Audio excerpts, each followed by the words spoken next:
Hola a todos, en este video vamos a abordar un tema muy importante como es la didáctica en la educación. Sabemos que esta tiene se encamina en ciertas cosas como es aquella didáctica que está centrada en el alumno, él es el centro, él es el foco. También está el docente como ese guía orientador. Vemos que a lo largo de la historia se modifica un poco la didáctica que se ve en las aulas.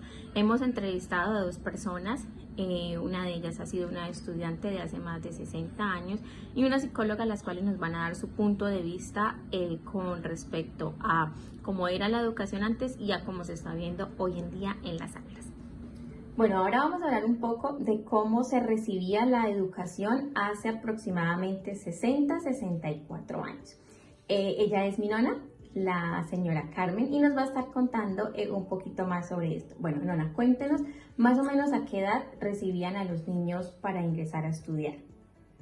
A los niños y niñas nos recibían a los 7 años cumplidos para entrar a estudiar.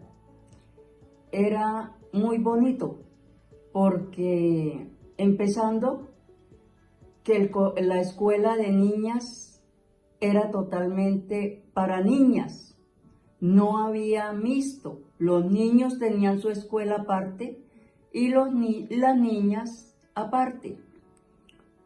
No era como ahorita que es todo mixto, era un respeto único hacia los profesores, enseñaban cosas muy bonitas que ahorita en este tiempo no las están enseñando, el respeto hacia los mayores,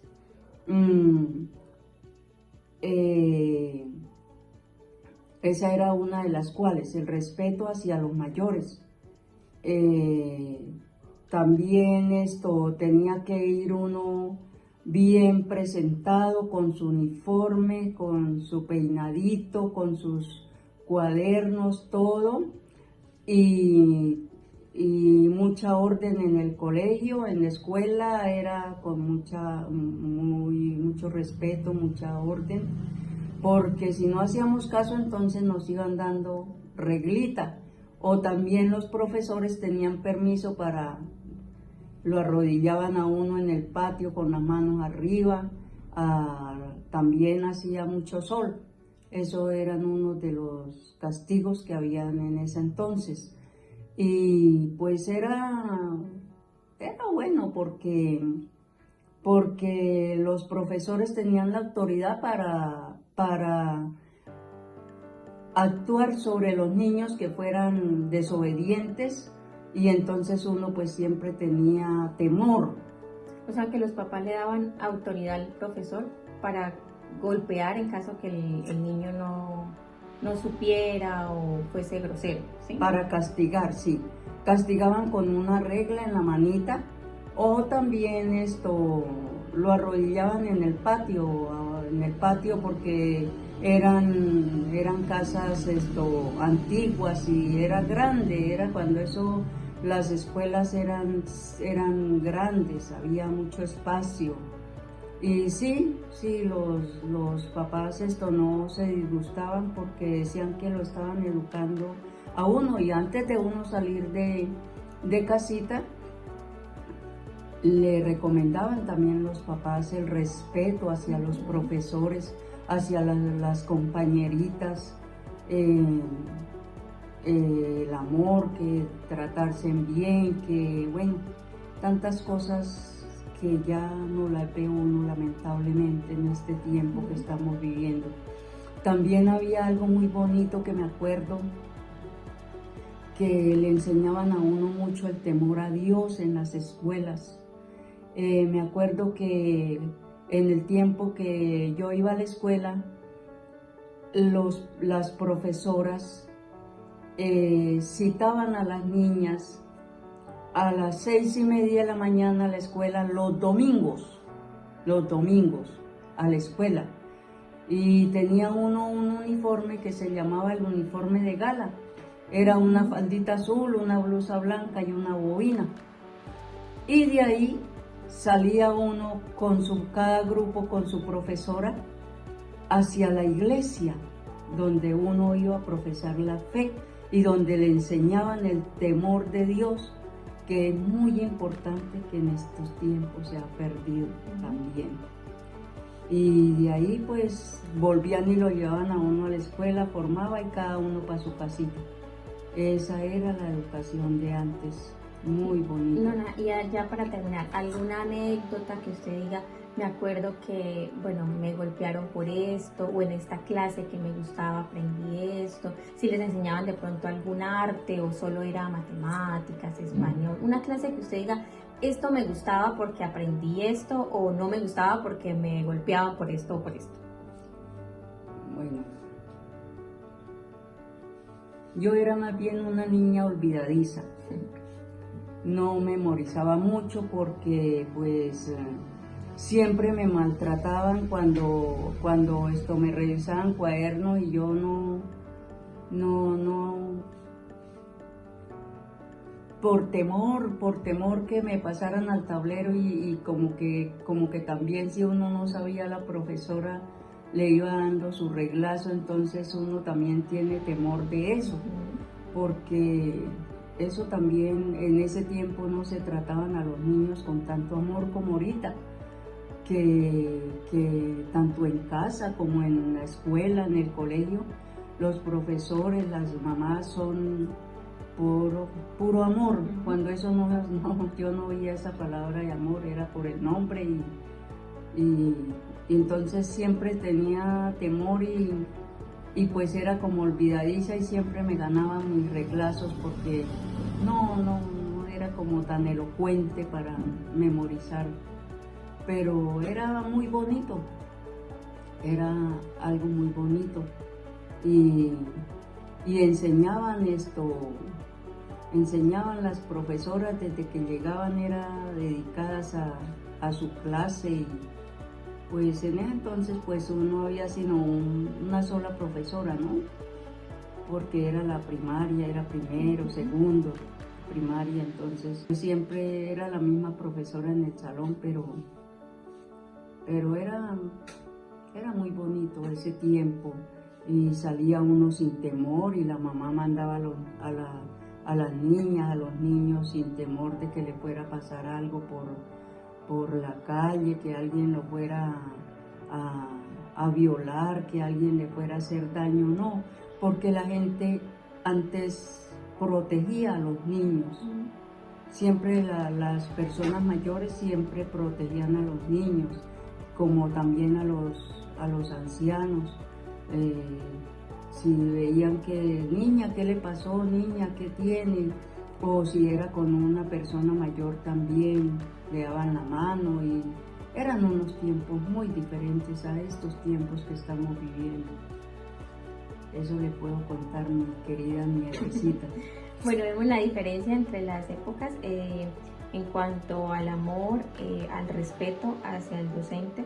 Vemos que han habido muchos cambios, han surgido muchos cambios y quedan esas experiencias de docentes también entregados y con una autoridad muchísimo mayor a la que se vive hoy en día. Bueno, nos encontramos ahora con Liliana. Ella es psicóloga y terapeuta de conducta. Actualmente pues labora en una institución pública de Bucaramanga. Queremos que nos cuentes, Liliana, cómo ves la metodología que usan los docentes al dar sus clases. ¿Piensas que es muy innovadora? ¿Si se utilizan medios de comunicación? ¿Cómo ves la metodología, la didáctica que utilizan los profes en el colegio donde laboras? Buenas tardes, Sara. Bueno, respecto a la metodología que implementan los docentes para proporcionar sus clases, realmente siento que es una metodología muy básica, una metodología muy a la antigua, que consiste en el dictado, en la transcripción, en la entrega de una guía y desarrollo de una guía. No se manejan herramientas tan tecnológicas, salvo un televisor. Es como lo que utilizan para ver un video, para realizar una explicación, o por ejemplo las clases de inglés utilizan un parlante pequeño, pero digamos que en cuanto a metodología no siento que sea como un proceso muy innovador que implementan en esa institución. ¿Y cómo ves, por ejemplo, tú que estás en el programa con los niños ABA, que son niños de inclusión, cómo ves que se maneja ese tema en las instituciones educativas? ¿Ves que el cuerpo docente realmente está preparado para los niños de inclusión, para adaptarle la temática, o ves que realmente es algo a mejorar? No, realmente falta mucha preparación por parte de profesionales en todo el tema de inclusión. Hay muchísima necesidad, hay demasiados niños de inclusión con autismo, con algunas condiciones cognitivas. No hay las herramientas realmente. La mayoría de estos niños necesitan un tutor que esté con ellos dirigiendo su actividad, porque son salones muy grandes, son salones de 35, 37 estudiantes. Entonces pues realmente uno comprende al docente que es muy difícil primero pues manejar una cantidad tan grande de estudiantes, como también aquellos chicos con esas necesidades especiales poderles dedicar el tiempo.